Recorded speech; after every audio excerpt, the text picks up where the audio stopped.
Christmas Day, 1929. While families across America gathered for joy, laughter, and the comfort of each other's company, one family in rural North Carolina was about to become the center of a blood-chilling tragedy. The air was cold, the ground dusted with snow, and the world seemed to pause for the holiday. But for the Lawsons, this Christmas would be remembered for reasons far darker than any winter night. The Lawson family murders are more than just a true crime story. They're a nightmare that still echoes nearly a century later. What could drive a father to destroy his entire family, especially on Christmas Day? The question has haunted generations, and the details only deepen the sense of horror and disbelief. Charles Lawson was a tobacco farmer. He lived with his wife Fanny and their 7 kids. From the outside, they were the picture of a hardworking religious family. Church on Sundays, modest living, respected by their neighbors. Their days were filled with the rhythms of farm life, planting, harvesting, and the simple joys and struggles of rural existence. But just days before Christmas, Charles did something odd. He took the entire family into town, bought new clothes for everyone, something they could barely afford. He even paid for a professional family portrait, which was a huge deal for a farming family scraping by. The children were excited, the parents perhaps a little anxious about the expense, but no one could have guessed the true reason behind this sudden generosity. In the photo, they all stand together, dressed in their finest. There's no trace of what's coming, but the tension, in hindsight, is almost screaming from the image. Their faces are solemn, their eyes heavy with something unspoken. Today, that photograph is more than a family keepsake. It's a chilling prelude to disaster, a moment frozen in time, just before everything changed. On Christmas morning, Charles loaded his shotgun and waited by a path his family would use. As his children walked by, he shot them, one after another. Carrie and Maybelle, then James, then Raymond, then Marie, and even little James Jr. The cold, calculated nature of the act is almost impossible to comprehend.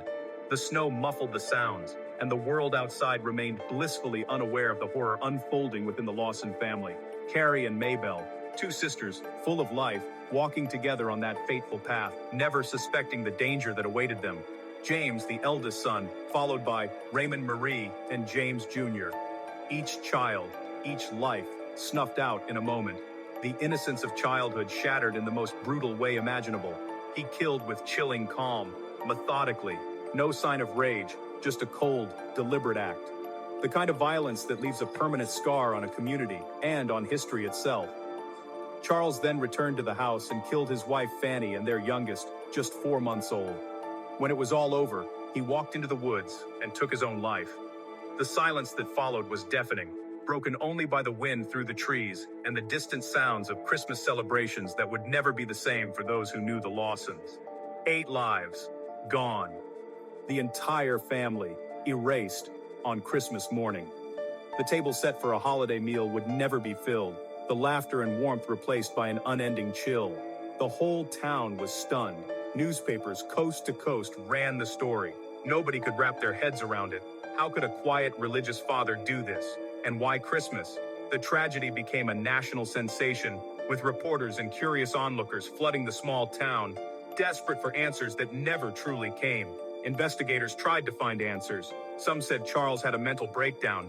He'd been acting strange, withdrawn, irritable in the months before. Others mentioned a head injury he'd suffered, possibly altering his mind. There were even rumors, dark ones, about family secrets, incest, a scandal, but nothing was ever proven. Theories multiplied, but the truth remained elusive, locked away with Charles in the cold earth. Mental breakdown. Media group, solitary man sitting on porch looking troubled. Man with head in hands in dimly lit room, 1920, stock, distribute equally, acting strange, withdrawn, irritable. Friends and neighbors recalled how Charles had become distant, his eyes haunted by something no one else could see. Head injury, possibly altering his mind. Some speculated that a blow to the head suffered months earlier had changed him, making him unpredictable and unstable. Rumors about family secrets, incest, a scandal. Whispers in the community hinted at something unspeakable, a darkness that might have driven Charles to madness. What really chilled everyone was how calculated it all was. Charles waited. He planned. He chose Christmas. The symbolism of the day, a time for love, for family, for hope, twisted into something unrecognizable.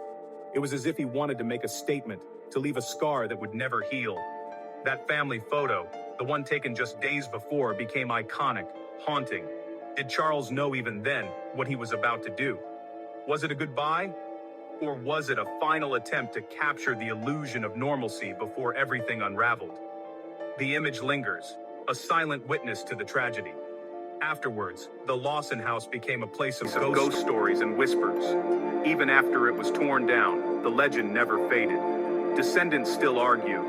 Was it illness, injury, or something even darker? The story became part of local folklore, a cautionary tale told in hushed tones on cold winter nights. But what's for sure is this: a day meant for joy and family became the setting for one of history's most horrifying crimes. The echoes of that Christmas still linger, a reminder of how quickly happiness can turn to horror and how the past can haunt the present. The Lawson family murders are a reminder sometimes the darkest horrors hide in the most ordinary places and behind the calmest faces. The tragedy forces us to confront uncomfortable truths about the human mind, about secrets kept behind closed doors, and about the fragility of the lives we build. If you want to hear more about true crime, dark history, and mysteries that refuse to rest, hit like, subscribe, and share. Some stories are just too disturbing to forget, and way too important not to tell. The Lawson family's story is a chilling reminder that sometimes the most terrifying tales are the ones that really happened.